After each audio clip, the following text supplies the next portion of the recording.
Coucou, coucou. J'espère que vous allez tous super bien aujourd'hui. Moi, ça va nickel. Je ne tourne plus beaucoup en ce moment puisque, comme je vous avais dit, je suis très fatiguée et ça ne va pas en s'arrangeant. Et en plus, j'ai eu pas mal de critiques, ce que je n'avais pas avant. Et j'avoue que ça m'a fait perdre un petit peu ma motivation. D'où le fait également que je devais vous faire une vidéo bruit de bouche. Et plusieurs personnes m'ont reproché de ne faire que ça ou de refaire tout le temps la même chose. Et que les bruits de bouche étaient dégoûtants ou autres. Donc je me suis dit que si ça ne plaisait à personne, je préférais faire autre chose. J'imagine bien qu'il y a des personnes qui aiment les vidéos bruit de bouche et j'en suis désolée, j'en referai, mais du coup là, ça ne m'a pas motivée à en faire une. Donc pour aujourd'hui, ce sera la vidéo mes séries préférées partie 3. Et vu que j'en avais pas beaucoup de nouvelles, je vais vous parler également de quelques films que je vous conseille. Voilà, donc désolée pour les bruits de fond, j'ai essayé de me mettre dans la pièce la plus calme, mais les voisins font quand même du bruit. Donc désolée par avance. Et du coup, je vous laisse encore un peu de temps pour participer au débat sur le thème des peurs. Donc je vous rappelle le principe, me laisser un commentaire en m'expliquant votre peur ou vos peurs et ce qu'elles engendrent comme réaction, comme problème dans votre vie. Enfin, vous pouvez me dire tout ce qui vous passe par la tête, tout ce que vous avez envie de me dire sur vos peurs. Voilà. Donc, concernant ma spasmophilie, je voulais vous dire que je me suis prise en main. Je lis un bouquin en ce moment qui s'appelle « Ta deuxième vie commence quand tu comprends que tu n'en as qu'une ». Et ce livre m'a fait un électrochoc, m'a donné envie de me bouger, de me prendre en main. Et du coup, j'ai pris rendez-vous chez un hypnothérapeute qu'on m'a conseillé et une psychothérapeute qui fait des thérapies brèves. Donc tout ça pour ma spasmophilie et je me dis que avec tout ça, j'espère vraiment que ça ira mieux. Donc mes premiers rendez-vous sont courant septembre pour les deux et évidemment je vous tiendrai au courant.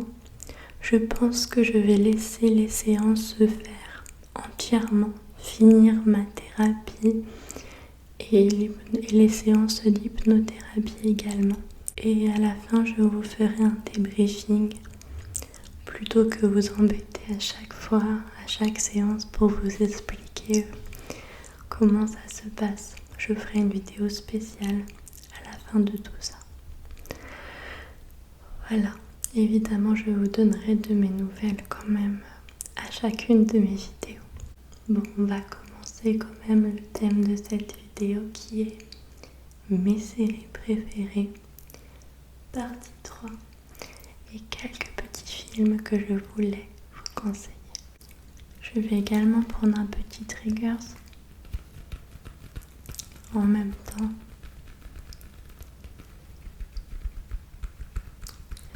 Pour faire un petit fond. Vraiment désolée pour les bruits extérieurs, je fais mon possible, mais c'est tellement compliqué de trouver le calme complet. Entre les voisins et les voitures qui passent, mon Dieu. Enfin bref. Alors, je voulais tout d'abord vous parler d'une série.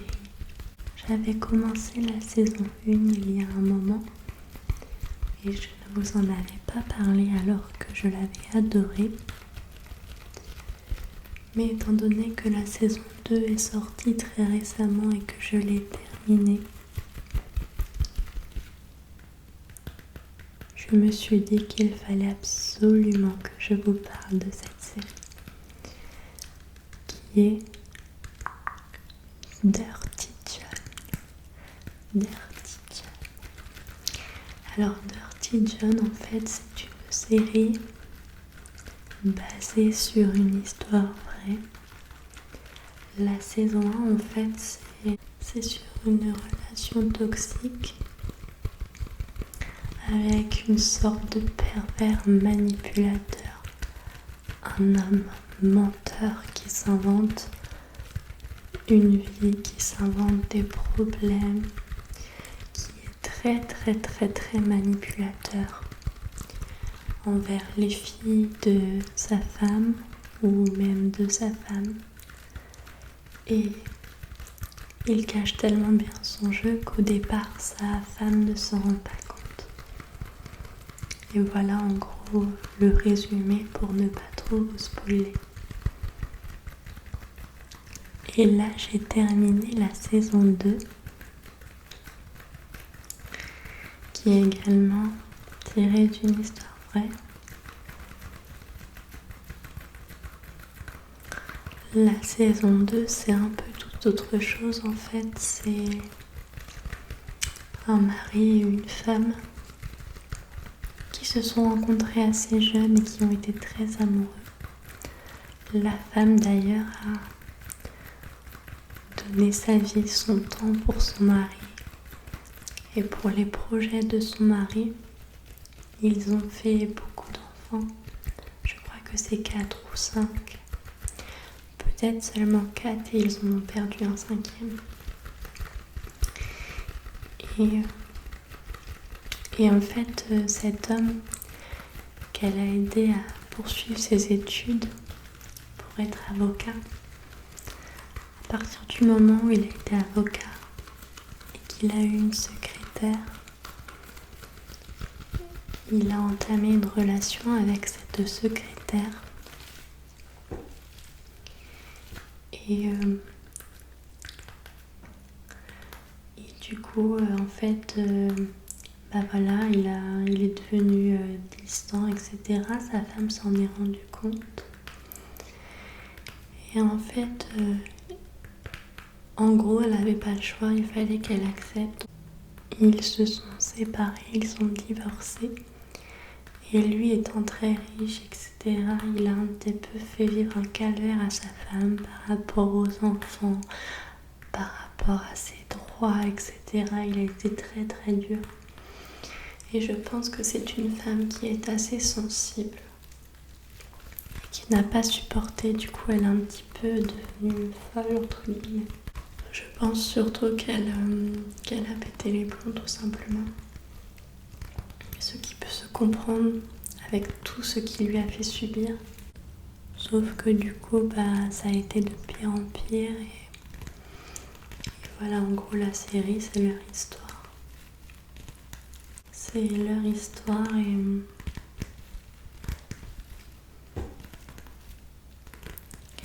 ça montre un peu à quel point la séparation peut être compliquée pour certaines personnes.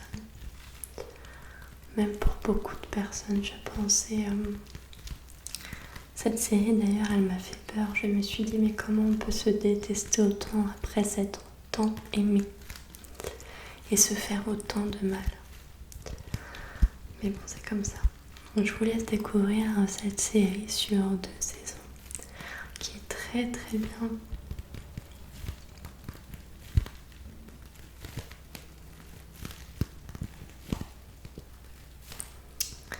Après, je voulais vous parler de Dynasty. Il y a peut-être des séries dont je vous ai parlé dans mon tag Netflix que j'ai fait il y a un moment. Mais bon, tant pis, mieux vaut 2 fois qu'une. Surtout que dans le tag, je ne suis pas vraiment rentrée dans les détails. Alors Dynasty,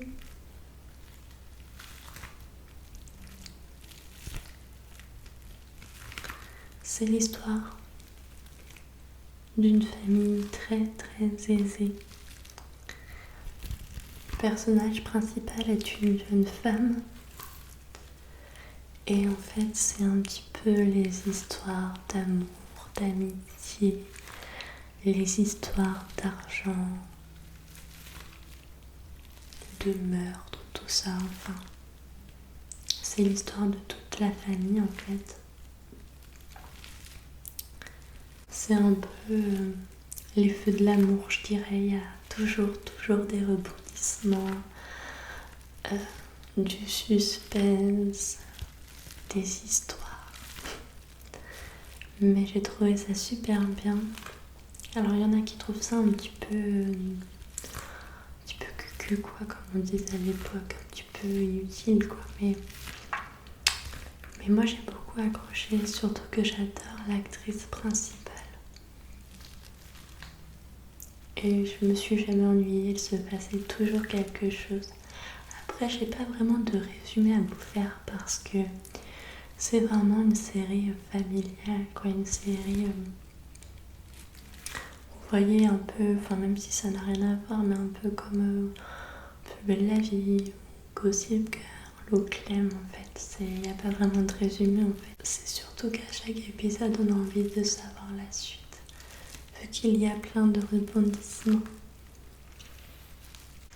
Après, je voulais vous parler d'une série qui s'appelle Black Mirror et qui m'a énormément marquée. En fait, chaque épisode de cette série est un épisode à part entière. En gros, ça ne se suit pas. Mais c'est quand même à peu près toujours le même thème. En fait, ça nous fait réaliser que notre modernité, nos nouveautés, nos nouvelles technologies, tout ça, sont un peu effroyables et nous rend un petit peu fous. En fait, c'est une série qui a pour but un peu de montrer aux gens les conséquences en fait que toutes ces nouvelles technologies peuvent avoir sur la société.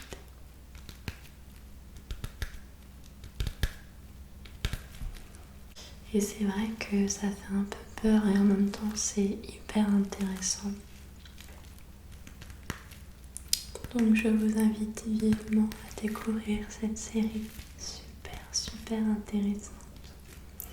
Je ne vous ai pas précisé mais pour l'instant les séries dont je vous parle sont sur Netflix. Je ne sais pas bien où on peut les trouver ailleurs mais certainement streaming ou autre comme d'habitude. Ensuite, je voulais vous parler d'une série qui n'a rien à voir avec les précédentes. C'est une série d'horreur. Comme vous savez, moi et mon copain, on aime beaucoup. Et celle-ci, j'avais oublié de vous en parler. Pourtant, c'est une série qu'on a suivie il y a pas mal de temps déjà. J'ai un petit doute sur le fait que ce soit des histoires vraies, mais je crois que oui. En fait, c'est des gens qui partagent avec leurs proches autour d'une table, un peu comme une réunion en famille, les histoires terrifiantes qui les hantent. Et bon, j'avoue que ça fait extrêmement peur, mais c'est hyper bien fait, hyper bien raconté. C'est une série qui est géniale si vous aimez l'horreur. Et si vous avez envie de vous faire une petite série avec votre chérie, ou même tout seul si vous n'avez pas trop peur. Elle est vraiment super et terrifiante. Ensuite, je voulais vous parler de la série Le Bazar de la Charité.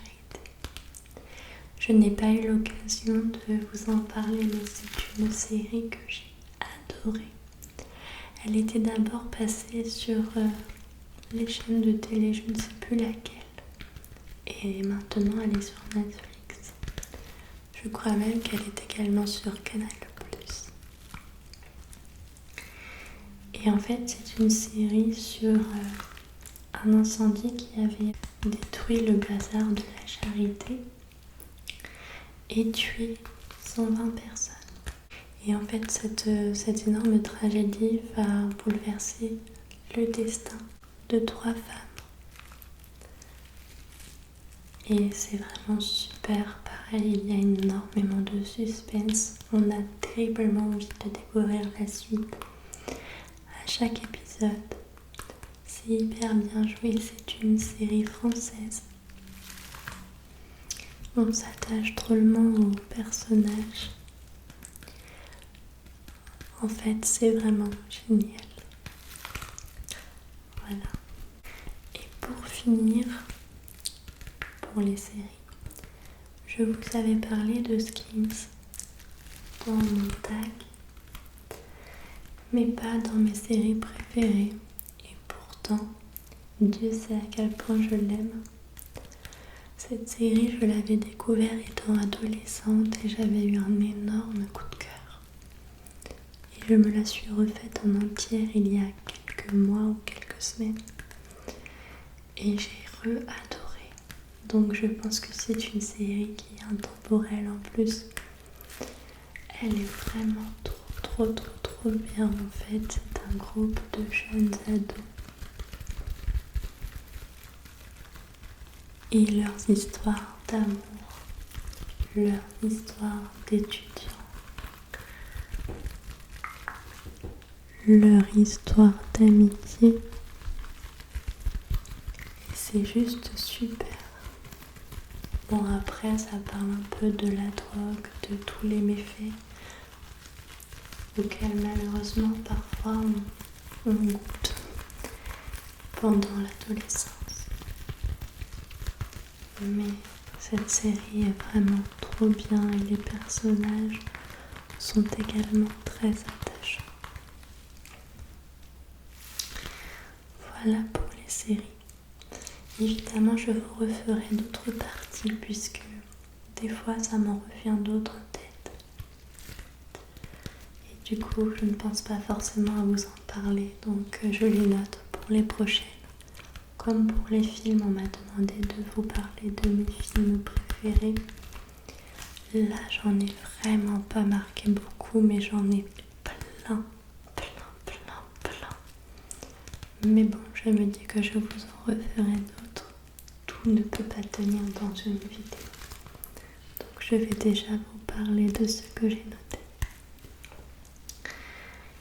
Alors, j'ai noté en premier mon film préféré de tous les temps, qui est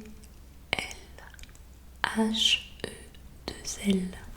Je vous en ai déjà forcément parlé dans une de mes vidéos. En fait, Elle, c'est un film que j'avais lu tout d'abord, pareil, dans mon adolescence. Et quand j'ai découvert qu'ils en avaient sorti un film, je me suis dit, il faut absolument que je le voie. Car j'avais trop aimé le livre. D'ailleurs, si je peux vous donner un conseil, je vous dirais de le lire et de le regarder. C'est avec Sarah Forestier, une actrice que j'aime énormément. Encore une fois, c'est une jeune fille de la haute bourgeoisie. Et en fait, elle est un peu dans un monde de drogue, de boîte de nuit, de sorties. Elle ne fait pas grand-chose de sa vie.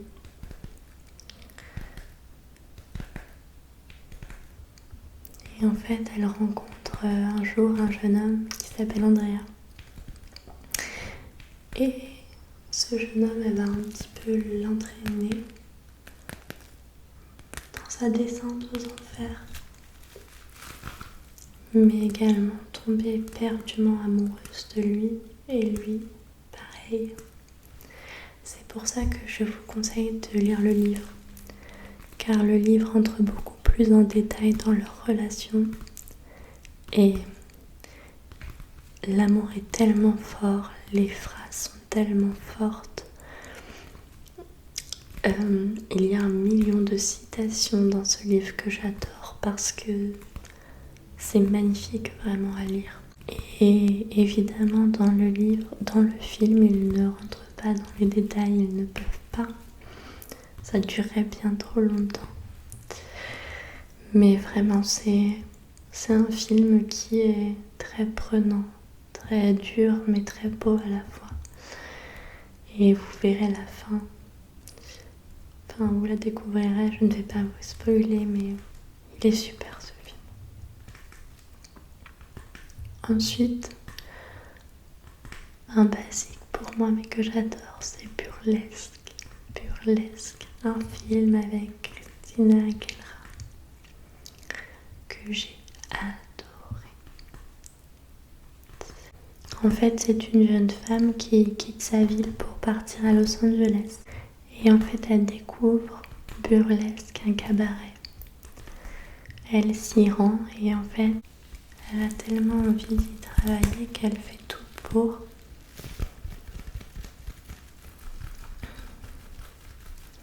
Au début, elle est engagée comme serveuse, mais après, elle passe le casting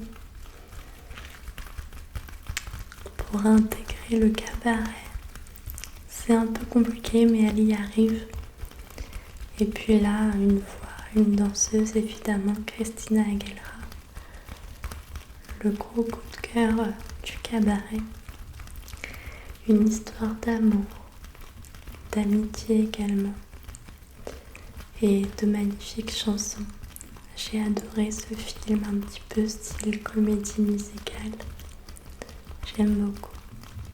Un petit peu dans le même style qui m'a fascinée, c'est A Star is Born avec Lady Gaga et Bradley Cooper. Une histoire d'amour magnifique à couper le souffle. La magnifique voix de Lady Gaga ainsi que de Bradley Cooper d'ailleurs. Et voilà, en fait, c'est l'histoire de leur amour et c'est merveilleux. C'est un des plus beaux films que j'ai vu vraiment. Et à chaque fois que je le vois, je pleure toutes les larmes de mon corps. Il est trop triste, mais tellement beau ce film. Alors si vous aimez ce style de film et que vous ne l'avez pas encore vu, je vous invite vivement à le voir. Ensuite, j'en ai noté un qui n'a absolument rien à voir avec les précédents, mais il m'a apparu comme une illumination quand je me suis dit de quel film je vais leur parler. Je ne vous ai pas précisé, mais elle n'est pas sur Netflix. A Star is Born non plus. Elle, je l'avais pris en DVD, d'ailleurs pas cher du tout, un Jiffy ou un truc comme ça, une Forfouille, je sais plus. Et A Star is Born, il doit être sur Canal+, je crois.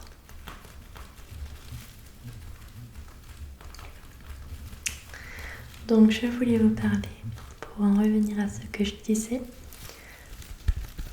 de Fenêtre secrète, avec Johnny Depp, qui est un acteur que j'aime également énormément.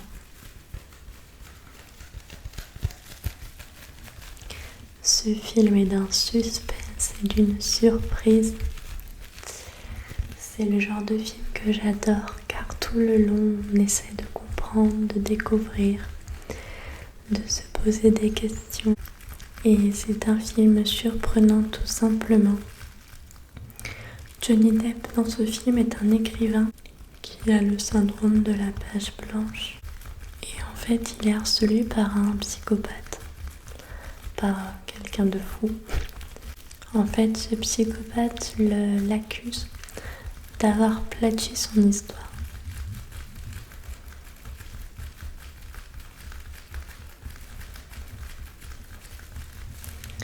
Et malgré tous les efforts du personnage principal, Johnny Depp, pour calmer ce psychopathe, celui-ci devient de pire en pire. Et voilà, vous aurez la surprise en regardant ce film de ce suspense et de cette découverte finale.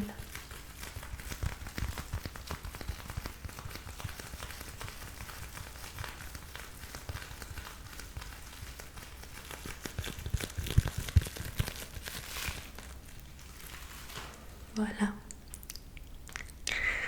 Donc, comme je vous avais dit, je ne vous en ai pas parlé de beaucoup. Mais bon, la vidéo est déjà assez longue et évidemment, je referai d'autres parties. Et au fur et à mesure que les idées me viennent, que je me souviens d'une série que j'ai appréciée, ou même que je découvre une nouvelle série ainsi que des films, je note pour une prochaine vidéo où je vous conseillerai ces films et ces séries qui m'ont beaucoup plu.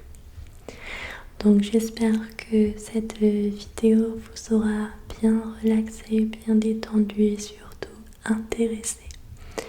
Et je reviendrai très vite pour le débat. Peut-être que je ferai une vidéo entre temps, je ne sais pas. Et puis voilà, du coup j'avais pris un petit peu en note toutes vos demandes, vos idées de vidéos, donc j'en ai pas mal. Voilà, donc on verra comment tout ça se goupille. Voilà, donc ne vous inquiétez pas si je tourne moins qu'avant, si je ne tourne plus forcément le mercredi et le dimanche. Comme je vous ai dit, je suis excessivement fatiguée et très nerveuse en ce moment, je n'arrive pas à récupérer. Et je vous dis, avec les critiques, les gens ont toujours quelque chose de méchant à dire. Ce qui est inutile en plus parce que moi j'ai envie de leur dire à ces gens-là, mais ça me dérange pas que vous ne regardiez pas mes vidéos, ça me dérange pas que vous ne me laissez pas de commentaires, ça ne me dérange pas que vous vous désabonnez. En fait, je préfère avoir la paix, je fais ces vidéos pour vous faire plaisir, vous relaxer. Et moi, ça me fait plaisir de les faire et j'ai envie de garder ce plaisir. Mais c'est vrai que quand on voit des méchants commentaires, on se dit mais ça sert à quoi en fait? Encore des messages avec des conseils ou des fois même si ça peut être un peu méchant mais au moins constructif. Voilà, mais juste de la méchanceté pour de la méchanceté, j'ai jamais compris le principe en fait. Quand je n'aime pas, je ne regarde pas. Je passe tout simplement. Donc voilà, tant pis, hein, il y en aura toujours et il n'y a pas que moi qui a ce problème. Hein. Surtout depuis quelques temps, j'ai l'impression d'entendre beaucoup d'ASMR artistes être démoralisés à cause de mauvais commentaires ou perdre leur motivation. Donc voilà. Moi, je vais continuer mes vidéos, ça ne va pas m'empêcher de le faire. Mais c'est vrai que honnêtement, ça démotive un peu, vous savez, quand on prend du temps pour faire une vidéo, etc. Et qu'on se dit que c'est pour se prendre des critiques ou de la méchanceté gratuite, bah, ça ne fait pas très plaisir. Mais bon, c'est ainsi, c'est aussi le but du jeu. Hein. Donc voilà. En tout cas, merci à tous les autres pour les gentils commentaires, les messages de motivation, de soutien, de compliments, de douceur, de bienveillance. J'en ai tellement. Et heureusement, il y en a beaucoup plus que de commentaires négatifs. Donc je vous remercie à tous pour tout ça. Voilà, je vais vous laisser, je vais pas vous retenir plus longtemps. Je vous souhaite une bonne nuit ou une bonne sieste ou tout simplement un bon moment de détente. Et je vous dis à bientôt. À bientôt. Bisous, bisous. Bisous, bisous.